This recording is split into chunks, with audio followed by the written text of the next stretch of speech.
ଯେବେଠୁ ନ୍ୟୁଜ୍ 7 ଆରମ୍ଭ ହୋଇଛି 2014 ମସିହା ଡିସେମ୍ବର 16 ତାରିଖ ଏହି ଦିନ ନ୍ୟୁଜ୍ 7 ଏୟାର ହୋଇଥିଲା ବା ଏହି ଦିନ ନ୍ୟୁଜ୍ 7 ଅନ୍ ଏୟାର ପ୍ରଦର୍ଶନ ତାର ଜାରି ବା ପ୍ରସାରଣ ତାର ଜାରି ରଖିଥିଲା। ତା ପୂର୍ବରୁ ମଧ୍ୟ ମୁଁ ସେ ସଂସ୍ଥା ସହିତ ଜଡ଼ିତ ହୋଇଥିଲି। ସେ ସଂସ୍ଥାରେ ମୂଳରୁ କ'ଣ ଚଞ୍ଚକତା ଚାଲିଥିଲା, କ'ଣ ଆରମ୍ଭ ହୋଇଥିଲା କେଲେଙ୍କାରୀ ଏବଂ ଏପର୍ଯ୍ୟନ୍ତ କ'ଣ କେଲେଙ୍କାରୀ ଚାଲିଛି ତାର ଟିକନିକ ତଥ୍ୟ ମୋ ପାଖରେ ଅଛି। ସାରଥୀକୁ ଧରିବା ପଛର କ'ଣ ଥିଲା ରହସ୍ୟ, ସାରଥୀ ଧରିବାର ସତ କ'ଣ ଥିଲା, ତା ପଛର ପୁରା କନସେପ୍ଟ ଯାହାକୁ ନେଇକି କାମ କରାଗଲା ତାର ବି ତଥ୍ୟ ରଖିବି।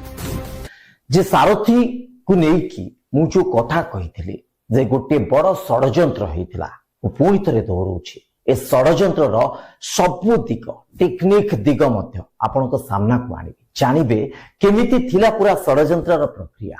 ଏ ପୁରା ପ୍ରକ୍ରିୟାରେ କିଏ କିଏ ଥିଲେ କାର୍ ପର୍ଦ୍ଦା, ଆଉ ଆମେ ମାନେ ଯୋଉମାନଙ୍କୁ ନେଇକି ପ୍ରଶ୍ନ ଉଠୁଛି ଯେ ତୁମେ ତ କରିଥିଲ ସାରଥୀର ପ୍ରସଙ୍ଗ, ତୁମକୁ କାହିଁକି ପ୍ରଶ୍ନ କରାଯିବନି? ନିଶ୍ଚିତ ଭାବେ ସେ ପ୍ରଶ୍ନକୁ ମଧ୍ୟ ମୁଁ ଗ୍ରହଣ କରିବି ଆଉ ତାର ଉତ୍ତର ବି ରଖିବି ଯେ ପ୍ରକୃତରେ ସାରଥୀ ପ୍ରକରଣ ଭିତରେ ମୋର ଭୂମିକା କୋଉଭଳି ଥିଲା ଏବଂ ଏ ପୁରା ଭୂମିକାକୁ କୋଉଭଳି ଭାବେ ପ୍ରଶ୍ନ କରିବାର ଆବଶ୍ୟକତା ରହିଛି ଏବଂ ସେ ସବୁର ଉତ୍ତର ବି ମୁଁ ରଖିବି, କାହିଁକି ଏ କଥାର ବି ଉତ୍ତର ରଖିବି। ଟିକେ ଧୈର୍ଯ୍ୟ ଧରନ୍ତୁ। ଏତେ ବଡ଼ ଷଡ଼ଯନ୍ତ୍ର ତାର ପର୍ଦ୍ଦାଫାଶ କରିବା, ତାର ତଥ୍ୟ ସାମ୍ନାକୁ ଆଣିବା କିଛି ସମୟ ତ ଲାଗିବ।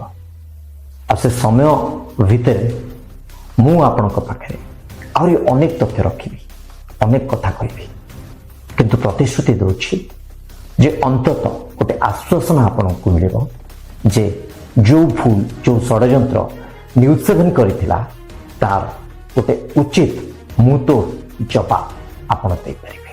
ଯୋଉଟା ସମାଜର କ୍ଷତି କରୁଛି ସେ ଦିଗକୁ ମୁଁ ଆଣିବାକୁ ଚାହୁଁଛି, ସେ ପ୍ରକାର ଘଟଣାକୁ ମୁଁ ଆଣିବାକୁ ଚାହୁଁଛି।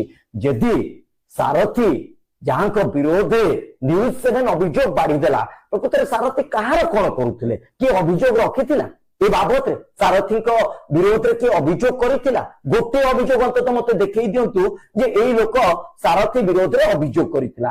ଏବେ ବି ମୁଁ ଖୋଲାଖୋଲି କହୁଛି, କିଏ ବ୍ୟକ୍ତିଗତ ଭାବେ ସାରଥୀ ବିରୋଧରେ ଅଭିଯୋଗ କରୁଛନ୍ତି ଦୟାକରି ମତେ କମେଣ୍ଟ ବକ୍ସରେ ଆପଣ କମେଣ୍ଟ କରନ୍ତୁ। ମୁଁ ଟିକେ ଜାଣିବାକୁ ଚାହୁଁଛି ଆପଣଙ୍କ ପାଖରେ କ'ଣ ତଥ୍ୟ ପ୍ରମାଣ ଅଛି।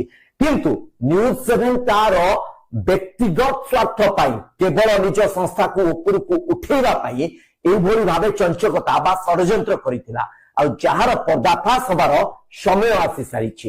ଧୀରେ ଧୀରେ ସେ ସବୁ ଦିଗ ଆସିବ। ମନୋଜ ନାୟକର କଳା କାରନାମାର କଳା କାହାଣୀ ତା ଉପରୁ ପରଦା ହଟିବ। ଆଉ ଇଏ କୋଉଭଳି ଭାବେ ଏଇ ନ୍ୟୁଜ୍ 7 କୁ ବ୍ୟବହାର କରୁଛନ୍ତି, ଗୋଟିଏ ଢାଲ ଭଳି ନ୍ୟୁଜ୍ 7 କୁ ରଖିଛନ୍ତି ନିଜର ସ୍ୱାର୍ଥ ପାଇଁ, ନିଜର ବ୍ୟବସାୟିକ ଲାଭ ପାଇଁ ଏବଂ ନିଜର ସମ୍ପତ୍ତି ବଢେଇବା ପାଇଁ। ତା ଛଡା ଆଉ କୌଣସି ଉଦ୍ଦେଶ୍ୟ ସାଧିତ କରୁନାହାନ୍ତି। ସମାଜର ଅନେକ